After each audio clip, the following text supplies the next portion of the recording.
এবার তুমি পারলে সেটা দিয়ে আস্তে করে মুভমেন্ট করো, সেটাও হবে। স্যার এখানে চলে আসুন না, ঠিক আছে, দেখতে পাচ্ছি। অসুবিধা হচ্ছে না? আমি তো দেখেছি এগুলো। হ্যাঁ, অসুবিধা হবে না অসুবিধা, আমি দেখতে পাচ্ছি, বুঝতে পারছি। ঠিক আছে।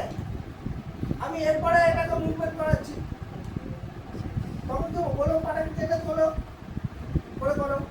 আমি বলি এরকম করে আঙুল দিয়ে ধরে টানো, তাহলে পুরো আঙুল করবে না। যদি নিজেরটা নিজে যখন করবে তখন অনেক সতর্কভাবে করবে। অনেক তো না ক্যাজুয়াল ইউজ করছি, ক্যাজুয়াল মিসটাই কেটে যাবে। আমি এটা চাইছি, বুঝলে না? বুঝলে না? বোঝা গেল? করে দেখে নাও, একবার দেখে নাও। ওই কাঠের এগুলো আপনি যেগুলো দিয়েছিলেন, ওই কাঁটা কাঁটা কাঁটা কাঁটা, ওইগুলোতে কিন্তু পায়ের তলাটায় ঘষলে ওই রোলার তো হ্যাঁ। ও তো খুব সস্তার জিনিস, দারুণ জিনিস, দারুণ জিনিস। খুবই সস্তার জিনিস। তবে উইকেটগুলো কিনলাম কত করে